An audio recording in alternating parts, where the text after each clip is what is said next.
adjourned until Thursday, the 10th day of December at 12 o'clock. Good afternoon. The front two and the spare are all right, but the left rear one is causing me great anxiety. Switched mine. If I don't get another year out of them, I shall be very disappointed. You know, that grandson of mine is a most unusual infant. At 5 weeks, he holds up his head without support. Here, I'll show you a snapshot. Goodbye, Grant. Have a good vacation. Happy holiday, Josephus. Thank you, gentlemen. Thank you.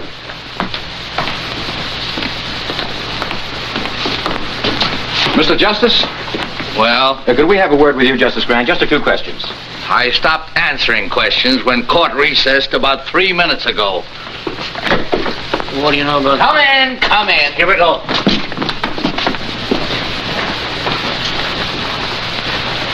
Well, gentlemen. Justice Grant, we understand you declined to preside at the Danville investigation. There's some speculation as to your reasons. Well, there needn't be. I've had a long, hard year. I'm tired. I'm going hunting. Miss Gilbert, would you put this in my bag, please? The Gazette referred to you last week as a terrible-tempered Justice Grant. How do you feel about that? I'm flattered. And this too, Miss Gilbert. Where are you going for your hunting? Well, there are plenty of ducks and no reporters. When are you leaving? A moment after you do. Good day, sir.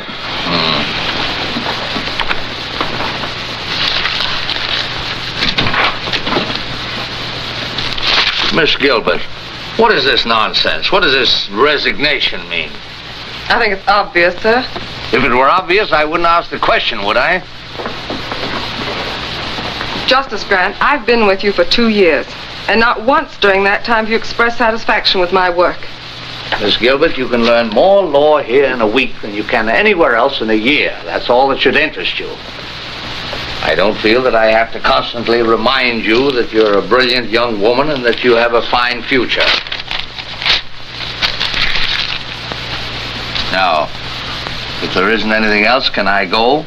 Oh, you wanted to look over the Hale and Tryon opinion, sir.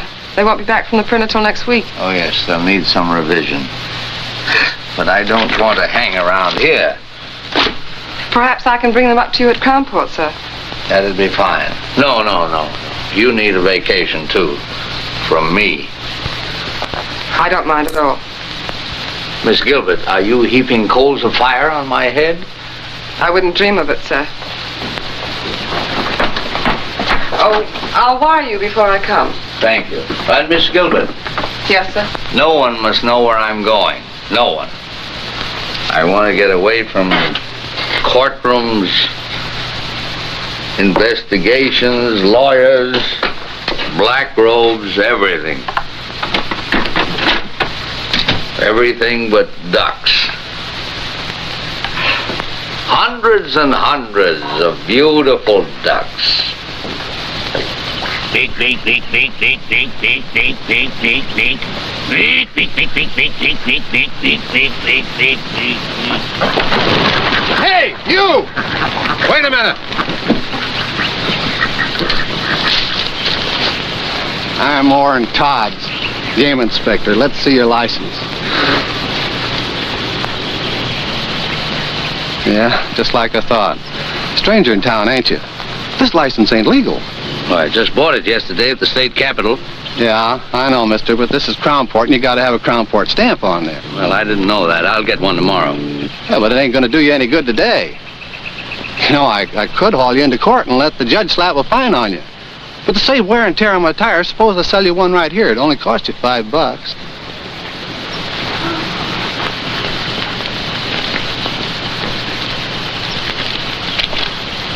You know, the $5 is just for the stamp. I usually get a little something for my trouble, too.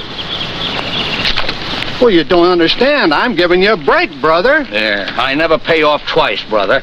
Come on. Well, look, let me explain it to you.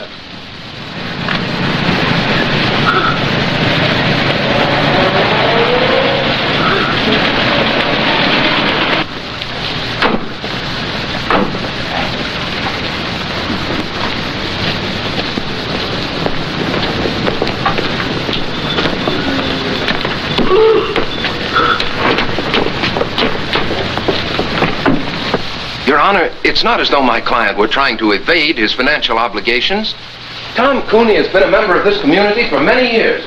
And in all that time, his honesty and his responsibility has never been questioned. Now, he intends to make good the payments on these plows, but he's been sick, unable to work. Now, if the court could just grant him an extension... The law doesn't recognize good intentions. I shouldn't have to remind you of that, Mr. Adams. You're supposed to be a lawyer. But, Your Honor, am I not justified in asking the court's indulgence in this case? If you take Tom Cooney's farm tools away from him, you take away his only means of earning a living. Mr. Adams, this is a court of law, not an employment agency.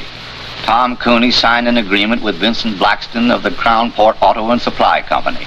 This agreement stated if he missed a payment on those plows, Mr. Blackston could take them back. Is that right, Mr. Cooney? Well, yes, Your Honor, but... All right, Counselor. Judgment against Thomas Cooney. But it was just one payment. If you give me a chance to... I don't care whether you say it's fair or not. It ain't. Get him out of here. Come on, Tom. This isn't going to help. I know it ain't going to help. Nothing's going to help in a town like this. Officer. Come on. Let's go of me. Come on. Looks like you just lost yourself another vote, fella. Come on. Oh, it ain't right.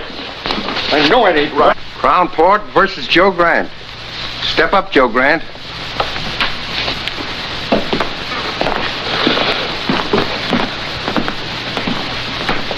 Name? Joe Grant. Shooting ducks without a Crown Port permit. I didn't get a chance to shoot. You were going to. Of course I was, you fool. That's why I bought a state license. We also require a Crown Port license, Mr. Grant.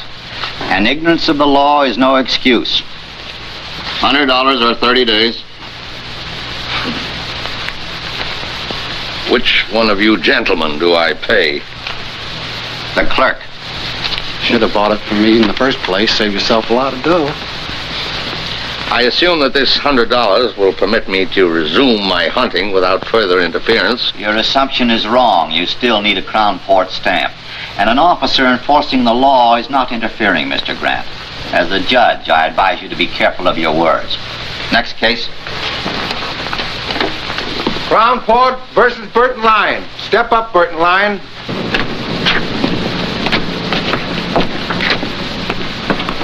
Hi, Tom.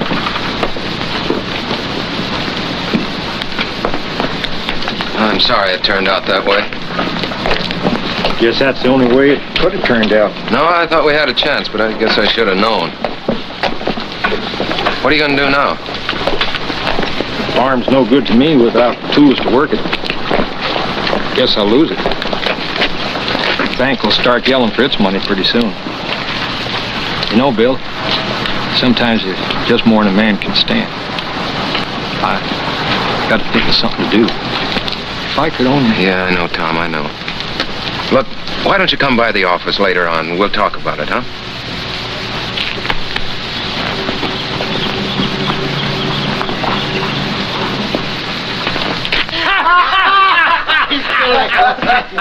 Hello, boys.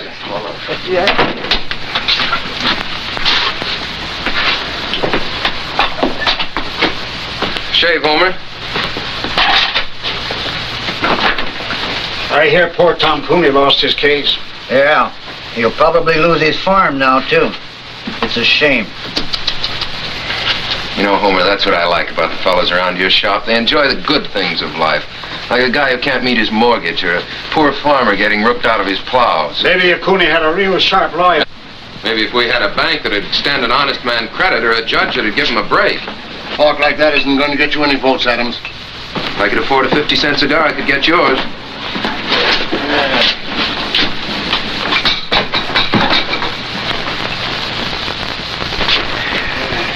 Just the shave. Sure, mister. Stranger in town? Ain't mean to stay long? Long enough to get a shave. Great little town, isn't it, old-timer? Yeah, Judge Harkley really gave you a welcome, didn't he? And our constable, Orrin Todds, that's Homer's cousin. He's all law and order. Regular Minuteman, isn't he, Homer? How many minutes did it take before he tried to shake you down? It's a shame. Ever notice how a fellow who can't make a living in a town always tries to run it down? You know Mr. Grant, isn't it? Yeah. Mr. Grant, might be fun to bust up one of the constable's little rackets. How about being a guinea pig? Let me turn this into a test case. Mister, there ain't a case this ambulance chaser wouldn't take. There was $2 to vote in it for him. How's it, boys? How do you do, Mr. Mayor? Much of a wait, Homer? Wait in a minute, Mr. Mayor. Hello there, my worthy opponent. I'm sorry about Tom Cooney. I hope he doesn't go to pieces over this. Well, he's really got something to go to pieces over. You know, it's a funny thing about some fellas. No matter where you put them, everything goes wrong for them. Hiya, Tom. You looking for me? I'll be with you in a minute. Yeah. Look, Tom, Mr. Mayor, if there's anything I can do for you, if you're in need of a little ready cash or something... I don't want charity. I But I can't change the law, Tom. You're the mayor. But I'm not a nursemaid to every man in town who can't take care of himself. All right, Coney, that's enough. Now beat it. Keep your hands off. Let him alone, Blackston. Bill, don't. This is all my fault.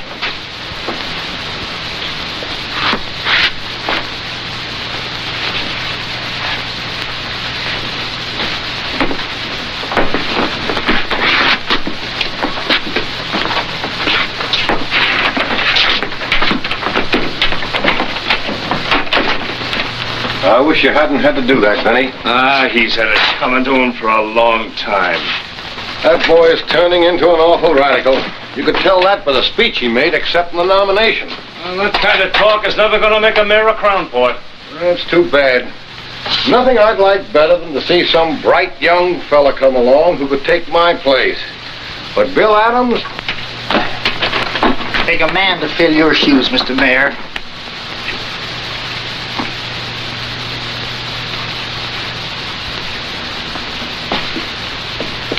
Ned Darrow dropped in this morning. Said to give you his regards.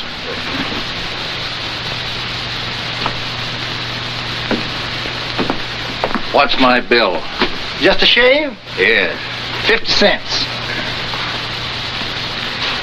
Hey, mister, I said 50 cents, not a quarter. Guess you made a mistake, friend. No, you made the mistake, friend. You picked the wrong customer that time, Homer. First fella in 10 years ever flipped a bash on me.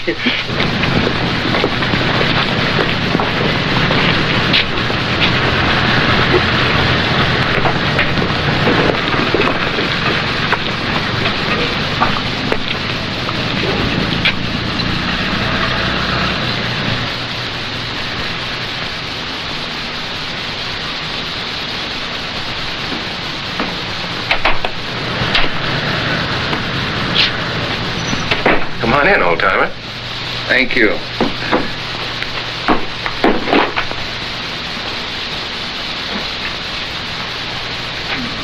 Well, you interested in boats? Yeah. That's a rather interesting model. She's the Columbia, a square-rig four-master. Nice work. Oh, and here's a nice one. This is a barkentine. Form a square rig, the other mast fore and aft rig. Rather unusual. For sale? Oh, no. No, they're not that good. It's only a hobby, just for fun. I see you're running for mayor. Yeah. Sort of a hobby, too, just for fun? No, not quite. Mayor Coniston, you saw him in the barber shop. Well, he and his boys have been running this town for a long time. Make it pretty tough for anybody who comes up against them. Yes, I gathered as much. Well, a lot of people have been getting tired of it. I haven't much time myself. The Army's going to grab me in a couple of months, but I thought I might at least get the ball rolling and for once give them a fight. But not too much of a fight. Something you wanted to see me about, Mr. Grant? In the barber shop, Mr. Adams, you mentioned the fact that you might like to make a test case of my fine. Were you serious? Yes, I think you've got a case. You do? How would you go about it? Well, we'd, Of course, the law requires a stamp. I didn't have one. No, but I think I could work out an appeal. An appeal? On what grounds? Was the fine illegal? Oh, no, they had a right to fine you. The fact that I was unfamiliar with the law? Oh, no, that's no excuse, obviously. Obviously. Then what would you base your appeal on, Mr. Adams? The fact that it's Tuesday and the sun is shining? Look, I haven't had much time to give it thought, but I can figure out an angle. There must be one lying around somewhere. Oh, yes, I'm sure there is. In the meanwhile, you can always make a living as a carpenter. Hiya, Bill. Oh, You busy? No, Charlie, come on in. Mr. Grant, Charlie Craig, my campaign manager. How do you do, sir? Hi. Any new votes, Charlie? About enough to fill a dog's ear. Say, I just heard about Tom Cooney. Yeah, he's taking it pretty hard. I signed the same kind of note he did, so it don't look so good for that tractor of mine either. You couldn't get me a couple of weeks postponement, could you? I'll try, Charlie, but there's no use appealing to Blackston, not with the way he's got his business set up. His hopping on my tail wouldn't burn me if I hadn't had so much trouble with that tractor. Every time I needed a spare part, I had to send for it myself. Blackston never carried them in stock. Did Blackston promise you such service? Well, no, there's nothing in the contract about providing service. Has Blackston lived up to all his legal obligations as seller of the tractor? Well, sir, you sound like a lawyer yourself, Mr. Grant. Yes, well, I was about 20 years ago. Well, maybe you could give Bill here a pointer or two. Anyway, I'm glad to have met you. Be seeing you, Mr. Mayor. I'm going out and see if I can't agitate a few votes for you. Well, Mr. Grant, since you have some knowledge of the law, you've probably decided there's nothing much I can do for you. Well, what about Craig? What are you going to do about him? What can I do for him? With Harkley on the bench, you saw what happened to Tom Cooney. You can't blame that on Judge Harkley. You went into that courtroom without a defense. That's why you got whipped. Well, then I guess I'll get whipped again. I guess you will. You're not much of a fighter, are you, Mr. Adams? Except in barbershop brawls. Oh, stop it. You can't fight brass knuckles with spitballs. The trick in this town is either to play the game their way, and I haven't the stomach for that, or to be as smart as they are. The trick, Mr. Adams, is to be smarter. Well, does that wind up your business? Or are you going to stay and give me the first 5 lessons in how to win friends and influence judges? No, Mr. Adams, I'm not. Those lessons have been written, and very well written, in books like this and all the others. And somewhere in one of them there's a lesson mentioning that in any transaction between a seller and a buyer, there are laws governing the behavior of both parties. But I doubt if you can keep afloat long enough to find it. You know, Mr. Adams, I've seen you in action now as a lawyer, as a candidate for mayor, and as a shipbuilder. And if you'll take my advice, you'll stick to shipbuilding. There's a great future in it for lawyers.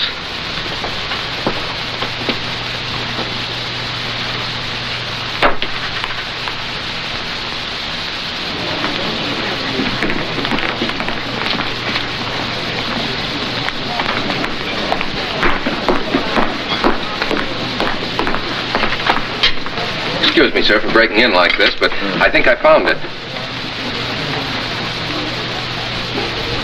Yes, that covers it. You said you hadn't practiced law for 20 years. Imagine remembering a thing like that. Have you had dinner, Mr. Adams? No, thanks, not hungry. I think this will cover it. It should work, but I've been battered down by those guys so often, I guess I haven't too much confidence. How long have you lived in Crownport, Mr. Adams? 28 years with time off for college and law school. Mm-hmm. Never established residence in any other state? No. You're sure of that? Well, of course. Well, we went to Mexico for a few months when I was 7, but... Did you file an income tax return for 1939 and 40? Well, sure. I didn't pay anything in 1940. I didn't earn enough, but I filed a return. And your figures were honest, correct, and would bear investigation? What? Why, of course they were. No, you're getting nervous, Mr. Adams. I'm not nervous. I'm merely trying... Yes, you are. You're flustered. You're raising your voice. Well, why shouldn't I raise my voice? You've as good as accused me of falsifying my income tax. I've accused you of nothing, Mr. Adams. Now, look, I don't know what you have on there, but I want to tell you that... Take a look.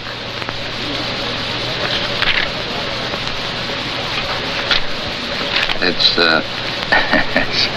an old trick that Justice Brandeis used to play.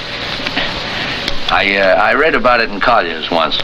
You see, it's an unfortunate fact, Mr. Adams, that every man, even you and I, has done something that he doesn't want anybody to know about. Now, if you can make him think that you're holding in your hand the skeleton in his closet... You've got him. Well, let's say at least you've got him squirming, nervous, worried, as you were. But if that man happens to have a really guilty conscience...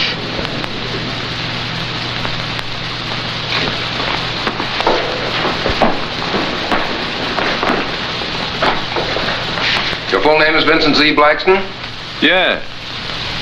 Tell me, Mr. Blackston, what does the Z stand for? Do I have to answer that, Your Honor? What can be your objection? Surely you have nothing to hide. Well, the Z stands for Zephyr. It's a family name. Zephyr means a little wind, I believe.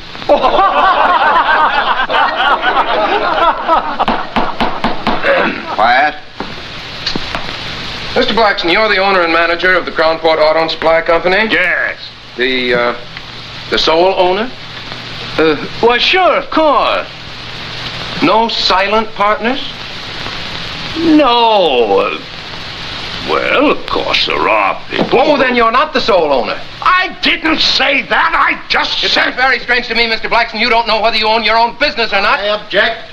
That question is irrelevant, immaterial, and calculated to confuse the witness. Objection sustained.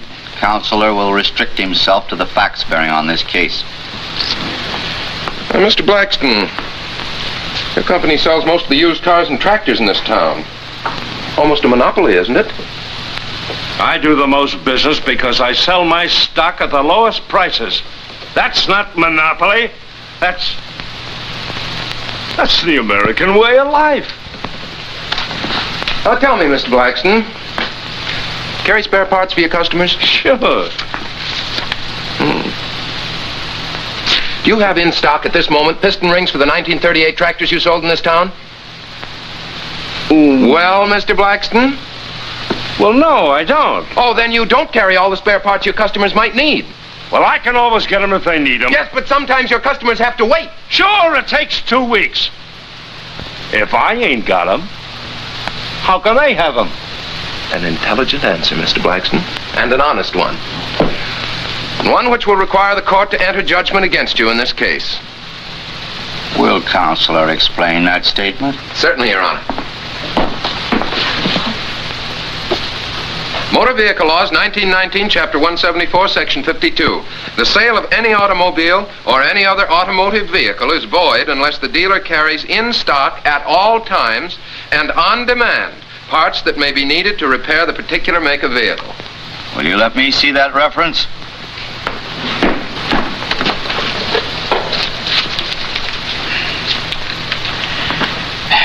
Counselor would seem to be correct.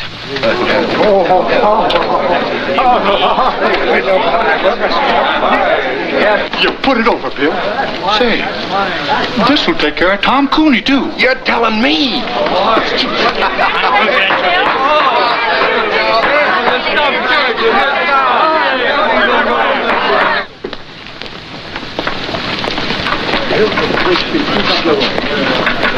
Mr. Grant. I thought you were going hunting. Well, all the ducks are inside today. I see you winged a couple yourself. Oh, of course, it's nothing really big. Oh, who am I kidding? I'm so tickled I feel like a combination of Superman and a member of the Supreme Court. Really, I don't know how to thank you, Mr. Grant. Oh, no need to, my boy. First time I've enjoyed a courtroom in years. Hey, thank you, fella. You know what this stuff is? No, Mr. Grant, he wouldn't. William, this is American money. Good old folding money. You know what you can do with this stuff? You can buy things that you need. You get it? Yeah, but what I don't get is where you got it. Well, seeing Blackston get trim, warm some hearts, and unloosen a couple of purse strings. The boys have kicked in for your campaign fund. You know what we're going to do with this beautiful stuff? We're going to get some posters printed. Great big ones. The kind that look you right straight in the eye and follow you around.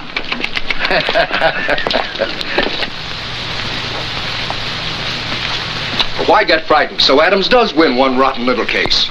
Do you know what that case cost me? You can afford it. If it had happened to your hotel, Roscoe, you'd scream like a stuck pig. Stop it, stop it. Seriously, Jim, you don't see Adams as real competition. Well, as things stand now, no. But if a lot of people start thinking of Bill Adams as the people's champion, well... Jim, there was nothing else I could do. I can give you boys the edge when it's a question of interpretation, but not when the law's right there in black and white. Oh, I'm not blaming you, Judge. It's just something to start thinking about, that's all. You think we'll have trouble? Well, now look, boys. On second thought, we may be getting all steamed up for nothing. Yeah. But suppose he opens a lot of old cases like Tom Cooney's. I think you've got something there, Zeppa. We'll just have to show the boy that he's wrong.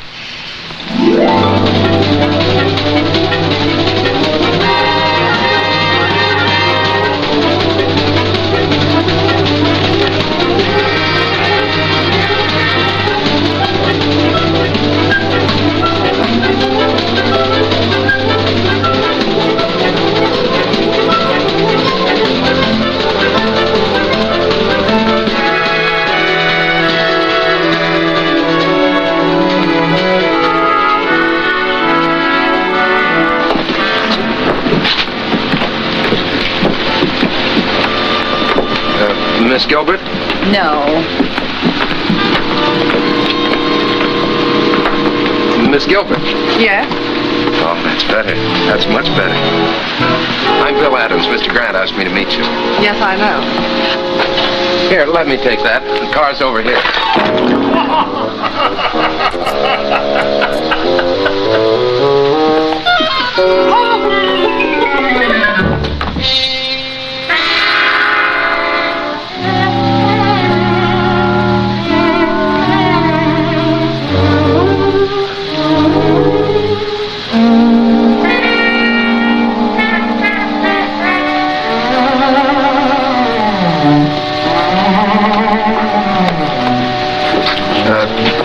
Is it, do you think we should try to scoop some of that up?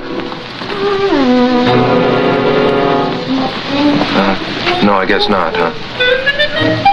Well, everything seems to be under control, but... Would it be all right with you if we went to your car now? The car? Oh, no. No, yes. Right here.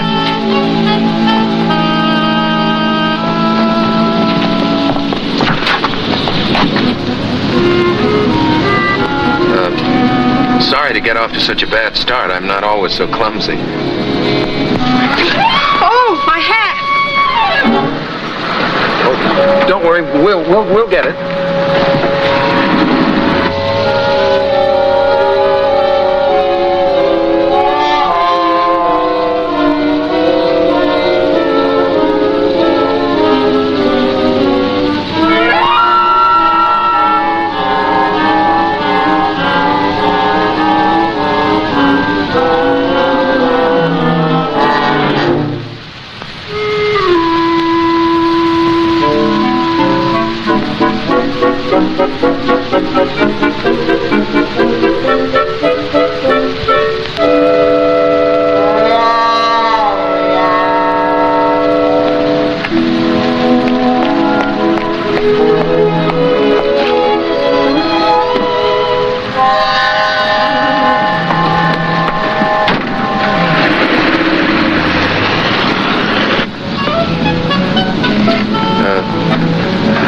Have you worked for Mr. Grant? 2 years. Quite a character, isn't he? Quite. You know, I was very surprised when he told me his secretary was coming down. I had an idea the old boy was retired. The old boy is far from retired. Where is he now, Mr. Adams? Well, he went over to Wellbridge this morning to do some hunting. He ought to be back soon.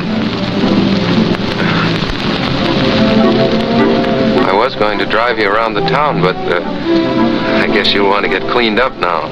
Yes, I think I will. Well, I'll take you straight to the hotel.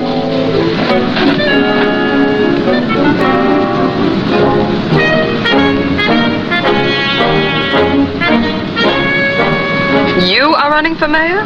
Mm-hmm. Surprised? That's putting it very mildly, Mr. Adams. Well, make the most of it, lady, because that's likely to be the only surprise you'll get in this town.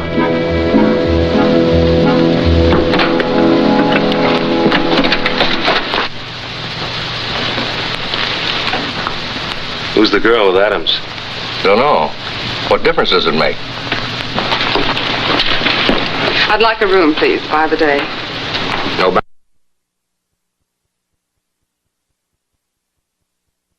Henry, show this lady out. But you don't understand. Yes, I do. Why, you... Please, Mr. Adams, let me explain. Come on, sister, beat it. Take your hands off her. Oh, yeah?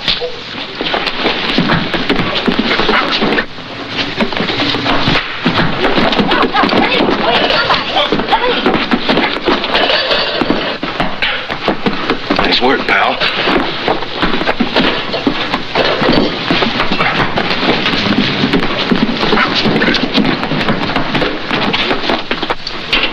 I tell you, you can't do this. Look facts in the face, mister. Oh, but officer. Hey, officer! Hey, Sergeant! Sergeant, I want to use that phone. Will you please keep quiet, Your Honor? Just trying to get us out of here, you know. Why didn't you think of that before you got us in? Look, I'm very sorry this happened, but it isn't my fault. I suppose I started the fight. You sure did all right once it got going. Oh, what a gal. And what a wallop.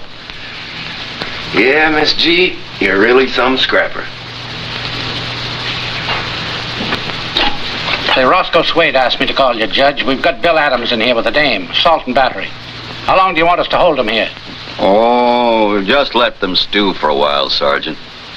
Adams will probably want to get in touch with me. And, oh, he does, huh? Well, I'm out of town. You can't reach me anywhere. That's right. Overnight.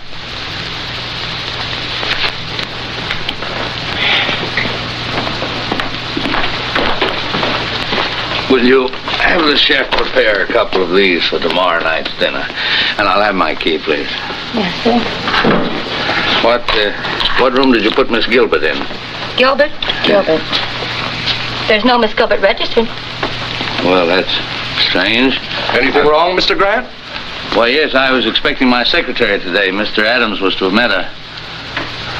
Your secretary? Yeah.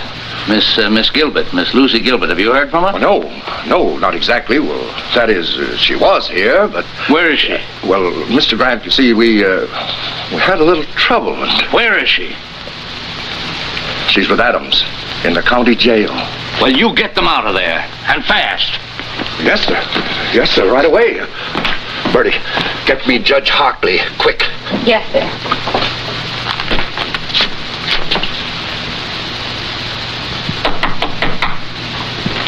Come in. Good evening, Mr. Grant. Well, good evening, Miss Gilbert. I'm sorry I couldn't meet you at the station. So am I, sir. However, Mr. Adams seems to have made your introduction to Crownport quite spectacular. Well, if it amuses you both, of course it was quite worthwhile. I'm sorry. Sit down, Miss Gilbert. You seem tired. What happened? Well, when I said the boys were playing with brass knuckles, I wasn't kidding. Look, I win a case from Blackston. That makes a good impression around town. So I walk into Swade's hotel.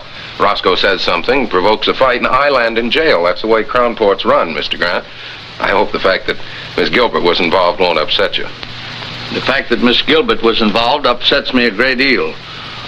It strikes me that Swade, Carlson and Company are just been a little too high-handed. Well, you can't fight the city hall, sir. As candidate for mayor, that's what you're doing, isn't it?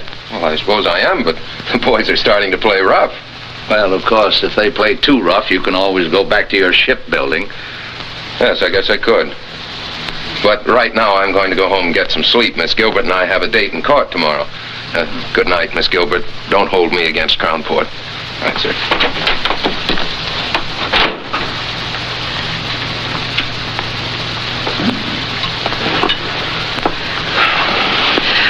Your notes. Perhaps you'd like to go over them.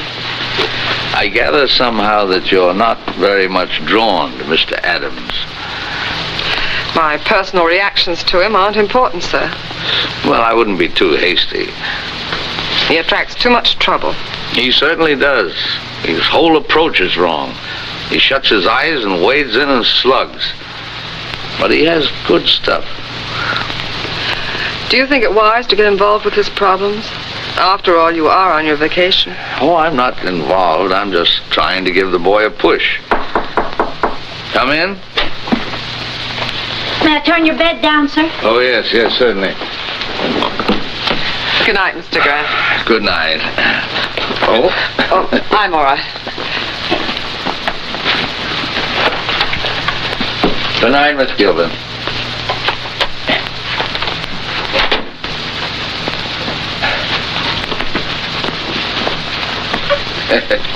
Kind of skimpy, isn't it?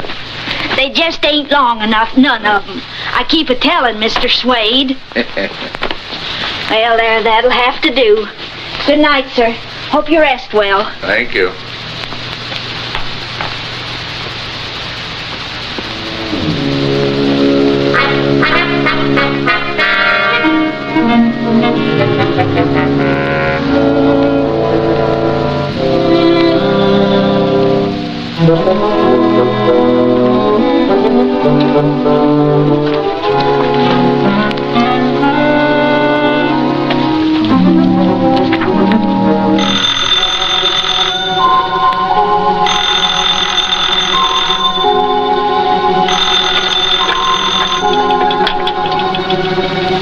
Wrong number.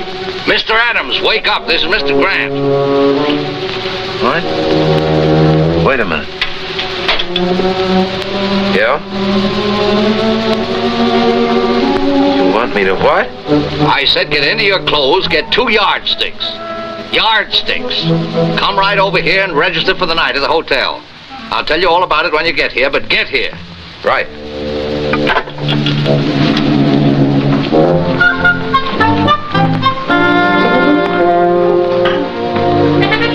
Hello, Roscoe. Give me a single room next to Mr. Grant's. I'll pay in advance.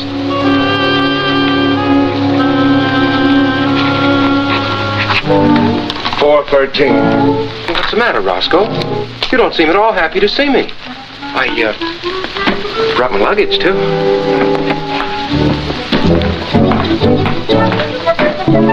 Why should he sleep here with yardsticks? He's got a place of his own.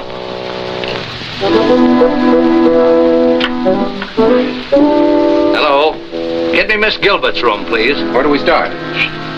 Why should he want to talk to her in the middle of the night? I don't know. It's Grant. Yes, Mr. Grant. Yes, sir. Right away.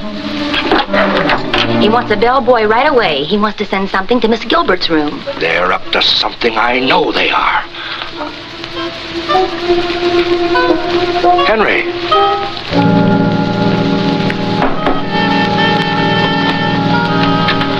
Take this yardstick to Miss Gilbert. Yes, sir. Mr. Swade said with his compliments. My compliments to Mr. Slade. I don't eat fruit.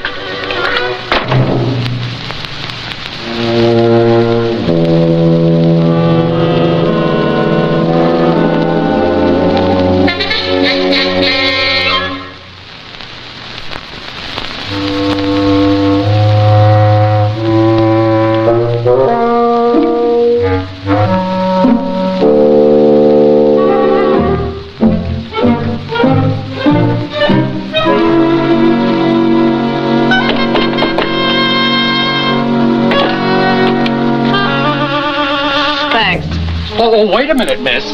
I've got a bowl of fruit for you. Mr. Swade said with his compliments. My compliments to Mr. Swade. Tell him I've lost my appetite.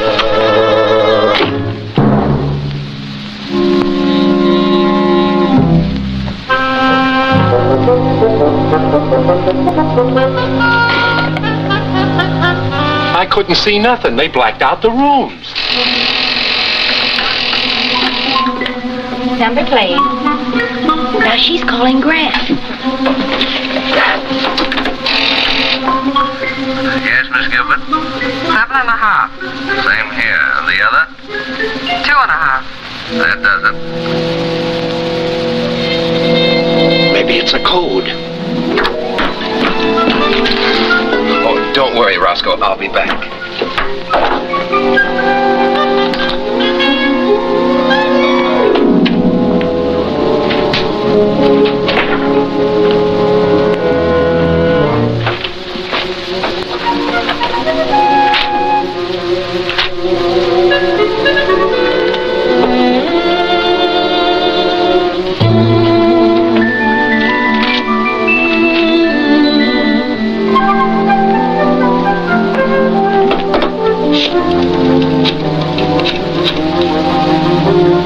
Swade's hotel?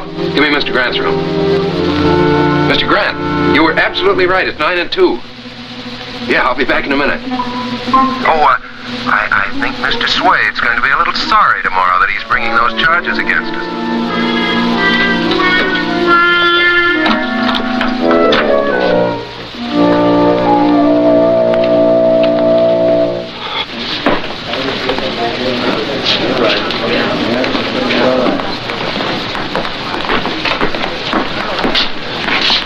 Good afternoon, Miss Gilbert. Mr. Grant, you're looking very beautiful, Miss Gilbert. Really? I didn't sleep at all. Probably nervous exhaustion due to the unfortunate experience you underwent yesterday. Ever spent any time in jail, Mr. Swade? Ever been sued for false arrest, Mr. Swade? Miss Gilbert, I've made up my mind to drop the complaint against you. Well, what about the complaint against Mr. Adams? He spent a few hours in jail, too. You've got nobody but yourself to thank. You started it hitting Henry. I'll forget you hit me. He didn't hit you. I did. Well, I'll forget that, too, but... But 6 hours in jail is something I won't forget, Mr. Swade. I think $5,000 damages would be about right, Counselor, don't you? Well, I had thought of 10, but... No, I think 5 is enough.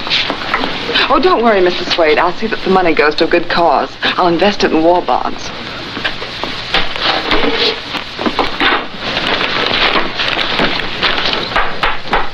Court is now in session. Judge Hartley presiding. Case of Swade versus Gilbert and Adams.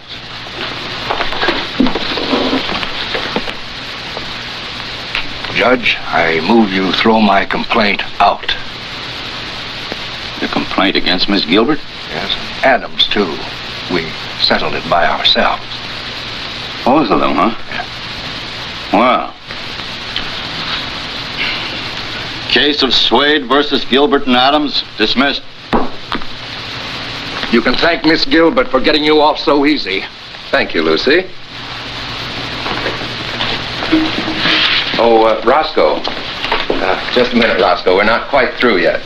Joe, serve the papers on Mr. Swade. Roscoe Swade? What are you talking about? I took it if I dropped my suit against you, you'd drop yours against me. Relax, Roscoe. This is another suit. Your Honor, I find that in the management of his hotel, Mr. Swade is in violation of several important laws. Oh, what are the charges? I brought the evidence with me, Your Honor.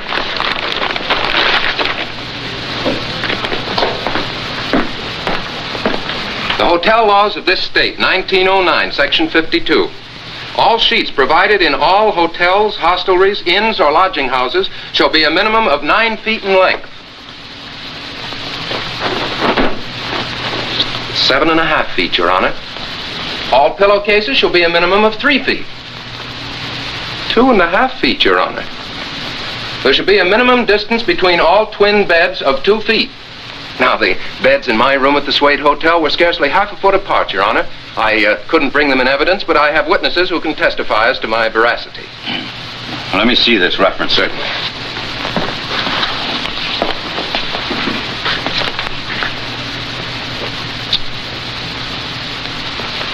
You'll be sorry for this. You wait and see. Will the court warn the defendant that threats and intimidation are punishable by law? Be quiet, Mr. Swade. And don't you tell me how to run my court. The law provides a fine of $50. For each offense. Are you prepared to face these charges at the present time? Yes. Do you plead guilty? Yes. And pay the clerk. Nice work, Counselor. Congratulations. Thank you.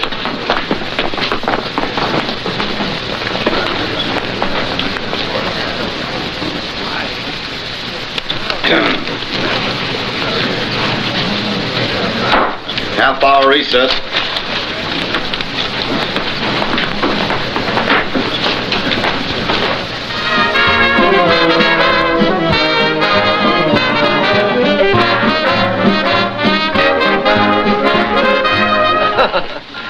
Well, this couldn't by any chance be a little gift from Mr. Swade. I thought we might end our celebration in style.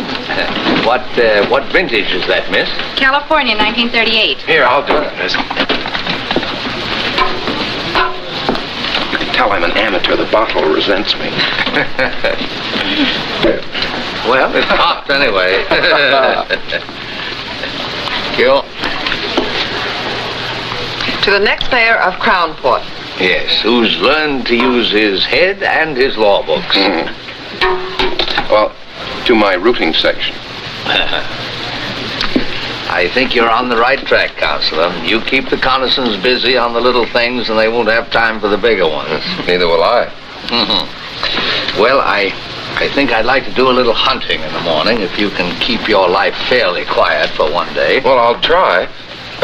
Lucy might keep an eye on me. That'd help. I'll be responsible for him, sir. Starting with breakfast. Well, I think Lucy would probably like some more coffee.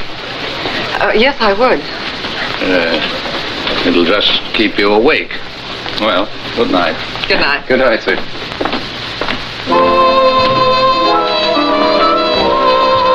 More coffee?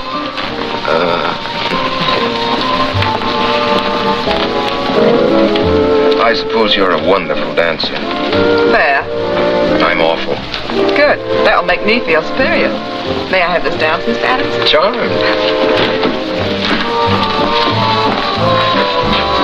Hey, I'm not so bad, am I?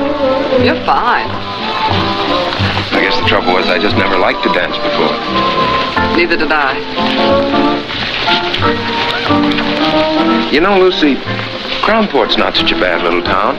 It's got a lot of nice people in it. You've just seen the worst side of it. Like you? No, but what I mean, Lucy, is, well, can you see yourself living in a town like Crownport? No, pretty dull, I guess, huh? Very. Practically nothing's happened to me since I met you. Yeah. No, but seriously, sometimes I have whole days of peace and quiet. Now, we've been together for several hours, and nothing very spectacular has happened. Not near enough has happened.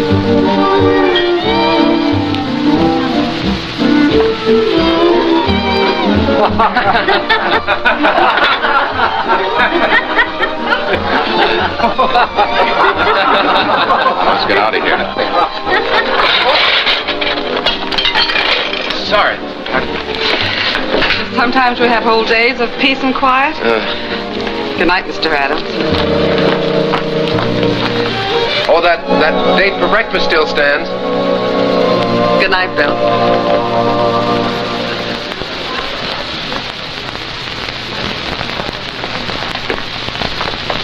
Good morning, Herman. Well, goodbye, Mr. Adams. Oh, no. Oh, no. Mr. Grant said you were to look after me today.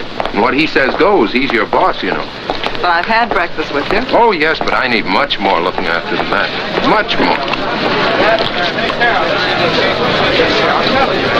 What the? Wait, Bill. Hey! I've been trying to find you. Look. Hey, what's going on here? What do you think you're doing? You're being evicted. Here's your notice. Come on, boys. Don't take all day. Okay, Bob. Because of the lumber I keep around, the place has attracted termites. How do you like that? It's fantastic. Look, can't you just wait until I call Ridges and get this thing fixed up? Sure. You can call him at Swade's office, but it won't do you no good, pal. He signed the notice himself. Okay, fellas, lift it. Yeah, but at least you can leave my stuff here until I can get another office. Sorry. Orders. Well, what difference does it make to you?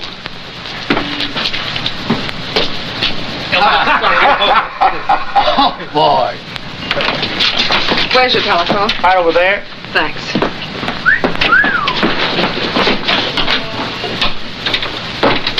Listen, will you stop reading me the Constitution? I'm just following orders. All I'm asking you to do it. Hello?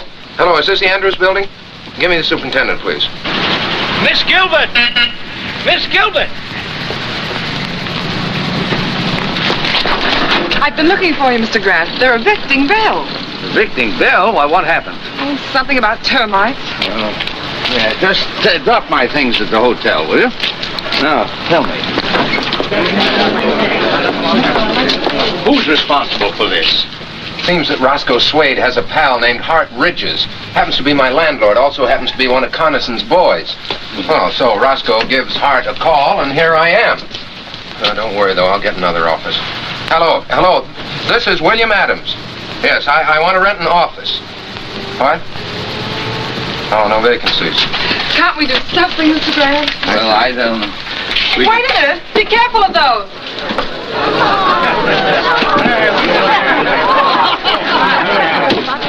No vacancies at all, huh? I see. Not an office in town, not even a loft. Oh, those boys think of everything. Connerson? Are you sure? Who else? It's too clever for anybody else. Let me through here, will you? Who's Bill Adams? Do you mean Mayor Adams? I'm Bill Adams. What do you want? Electric company. Got orders to discontinue service. Efficient, aren't they? You'll find the box in the back. Okay, thanks. What's the matter, Mr. Mayor? Can't you pay your bills? You shut your mouth. I'll shut it for you. Oh, no, Tom, no. That's what they want us to do, so let's not do it. Why not use my sitting room as temporary headquarters? Oh, well, that's awfully nice of you, Mr. Grant, but I couldn't... Why not, Bill? You're not going to let them put you out of business, are you?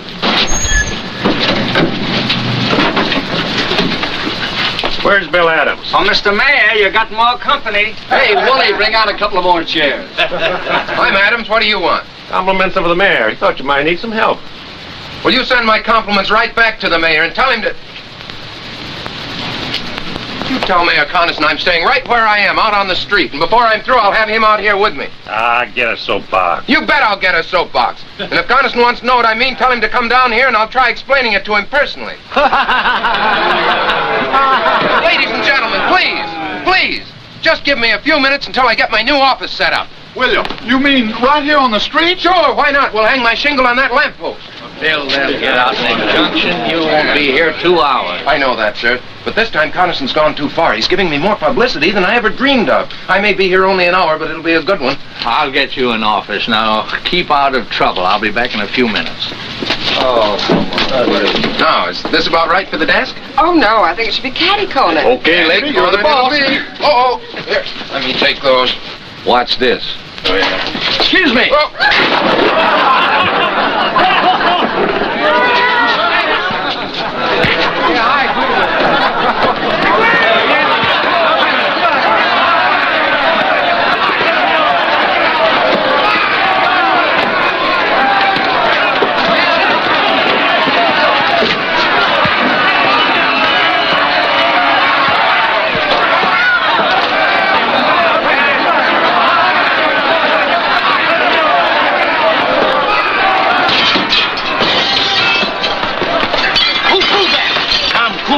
I'll get him first.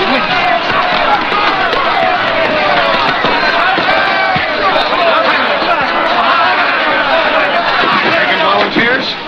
Thanks, friend.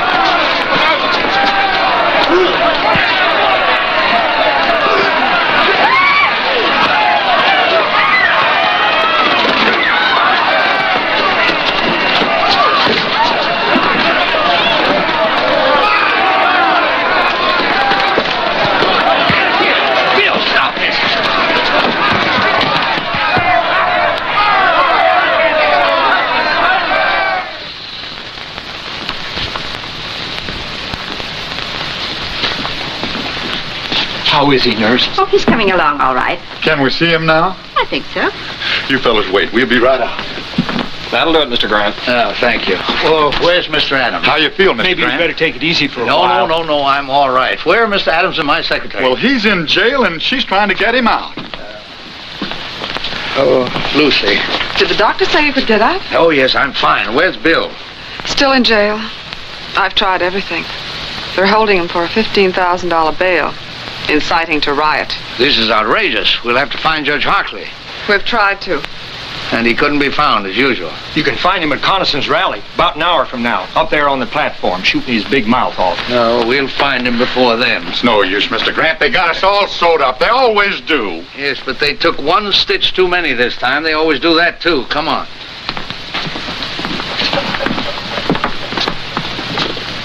Do you think you should? I've got to get the boy out of jail. I'm glad you feel that way, sir.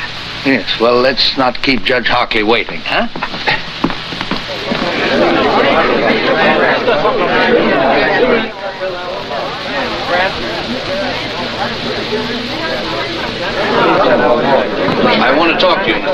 sorry. I haven't any time to give you right now. I'm afraid you'll have to find time. See here, you... Judge Hartley, acting on my rights as a citizen, I demand that you swear out warrants for the arrest of Ridges, Swade, Blackston, and Mayor Connison. You're crazy. On what charges? Conspiracy, abuse of public office, inciting to riot. I suggest that you come to the jail with us now and release Mr. Adams and sign those warrants. We'll need a couple of more warrants, too, for some hoodlums. I have their names. You are crazy. You can't push your way into my house and order me around. Do you realize I can have you arrested for disturbing the peace, all of you? Let's just postpone that, Judge. Ladies and gentlemen, will you excuse us for just a minute?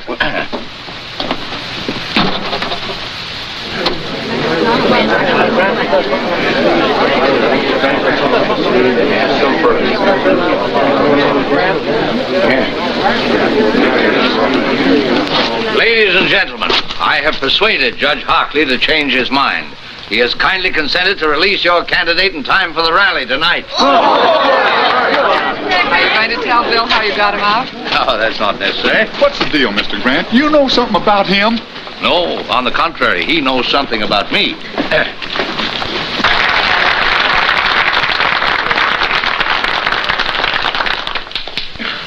Ladies and gentlemen, I mean my friends. For a long time, I've been hoping a man would come along, a young man. Because like I always say, the future of our great country belongs to the young folks who could take over and give us old folks a chance to sit back and take things easy. Well, this year I said to myself, Jim, maybe this Bill Adams is the fella. But he dashed my hopes and prayers to the ground. I saw that he's not the man we've been waiting for. That he's nothing but an agitator, a troublemaker, stirring up neighbors against each other. He said he'd be here tonight. I wish he was.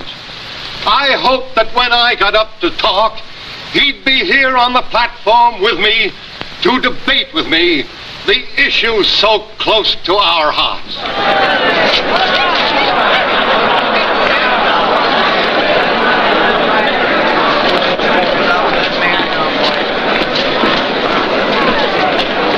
Bill Adams, if you think you're going to break up this rally, you're crazy.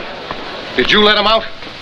Mr. Mayor, well, Chief Perkins here, he's got a warrant for your arrest. And for the arrest of Blackston, Ridges, and Swade. Take your hands off me. Jim, I couldn't help it. Honestly, you just better come along. Attention, please. Quiet, quiet, everybody. My friend, I never thought he'd dare do this. But you can see for yourselves now to what lengths this radical will go to sabotage a peaceful meeting of the people. But I'm calling his bluff. I'm going to make him bring out the witnesses to prove this. As mayor of this town, I got a right to call a special hearing, and I do. So the issues will be clear when you go to the polls to vote tomorrow. You'll be sorry you ever started this.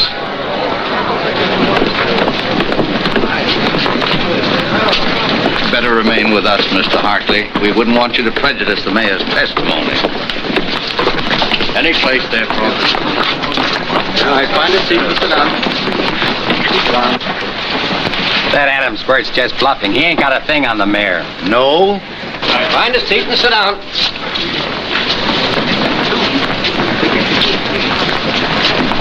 Mr. Grant, I still don't understand.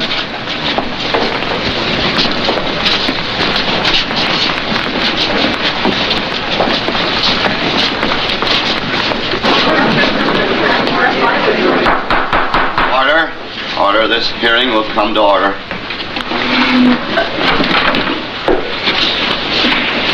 Judge Hartley, my friend, I'm not on trial here. Bill Adams has made accusations against me. He's had a warrant sworn out for my arrest. This is a hearing to show you that he has no proof of anything he says. that he's trying by a cheap trick to win an election he can't win by fair play. Judge Hartley. Mr. Mayor, you'll have to moderate your tone. This is very irregular. Step one side and clear the aisle, please.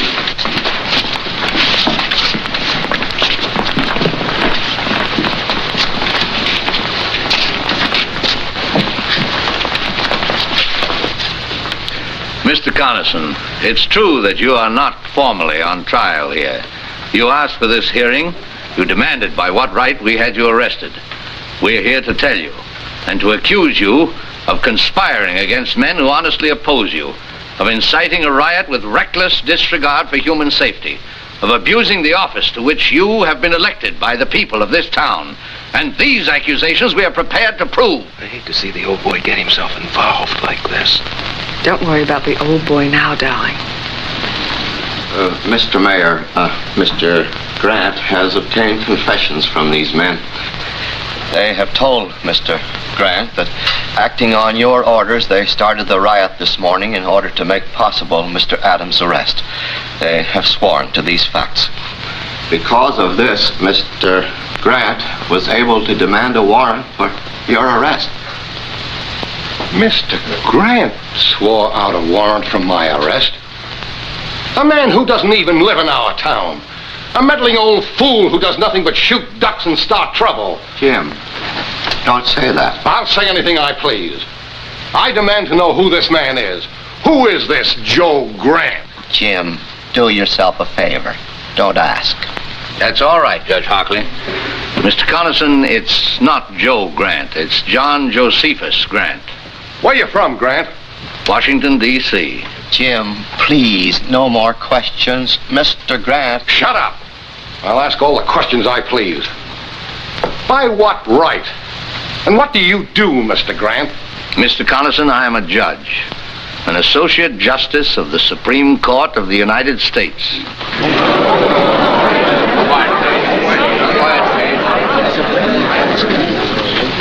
Mr. Carlson, you have asked by what right I've interfered in this situation. Do you still want an answer? Justice Grant, would you care to? No, thank you. Bill! Oh, just throw some water on him, Lucy. He'll be all right.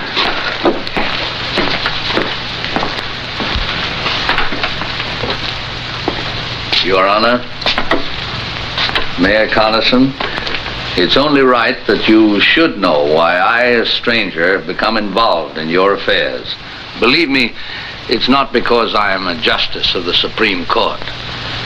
It's because, like all of you here, I am a citizen of this country. That is no little honor. Men have fought revolutions, have died to be called citizen. And as citizens, we carry a burning responsibility.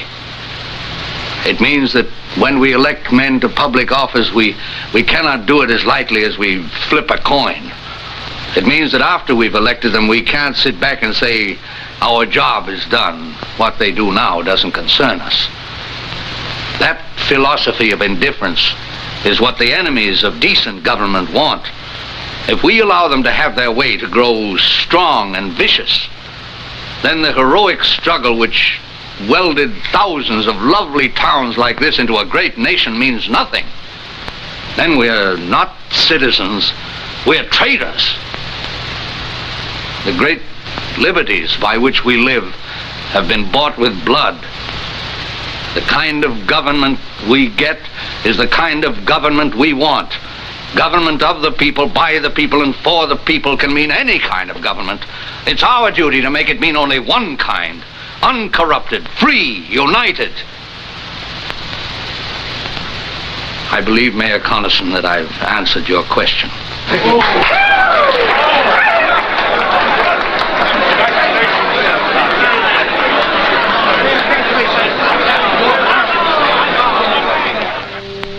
Now, as soon as court adjourns, I'll meet you back here in my chambers. What's the matter, Mr. Justice? You seem nervous. Oh, no, not at all.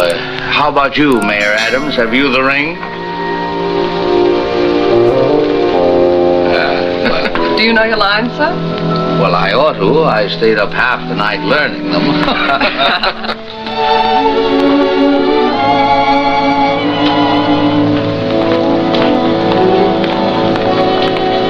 Hello there, Grant.